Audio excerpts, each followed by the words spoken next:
ఆంధ్రప్రదేశ్ చక్కటి సముద్ర తీర ప్రాంతం, మంచి నదులు, ఉపనదులు, కాలవలు, ఒక చెరువులు, కుంటలు, అపారమైన జలరాశి ఉన్నటువంటిది. ప్రత్యేకించి గోదావరి.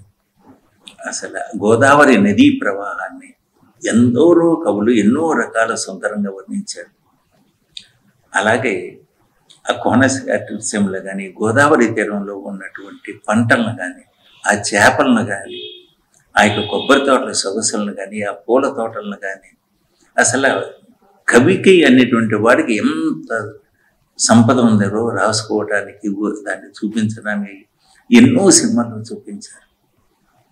అటువంటి గోదావరిలో 11 నదులు, పెద్ద కాలువలు ఉన్నాయి, దానికి అనుసంధానంగా పిల్ల కాలువలు ఉన్నాయి. అలాంటి గోదావరి ఇప్పుడు ఈ యొక్క ఉద్యానవన పంటలన్నీ కూడా ఎండలకన్నమాట మాడి మసైపోతున్నాయి. 4,60,000 ఎకరాలు ఇవన్నీ పంటలన్నీ కూడా అన్నమాట మాడి ఇది ఒడిలిపోతున్నాయి. నీరు లేదు, నదులన్నీ కూడా అన్నమాట నీరు అందట్లేదు.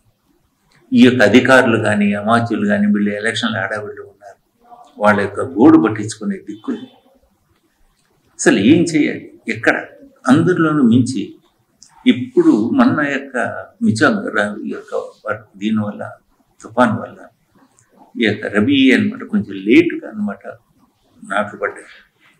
ఇప్పుడు పొట్ట వచ్చేసి ఇప్పుడే మనకు ఇది వస్తుంది, కంకి వస్తుంది.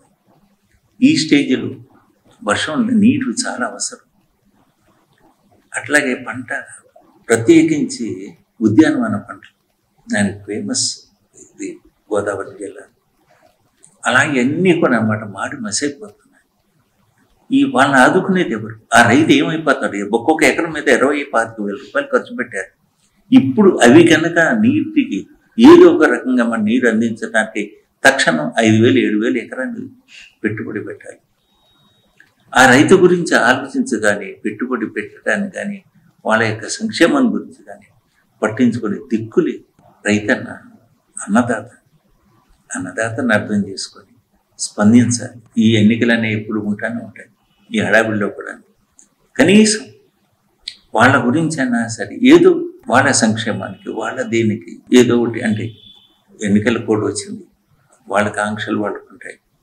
అయినా మాట సాయం కానీ లేకపోతే ఇతరత్ర కానీ సాయం అందించేటట్లు చేయటం అనేటువంటిది పాలకులకి, అంటే అన్ని రాజకీయ పక్షాలకి కనీస బాధ్యత.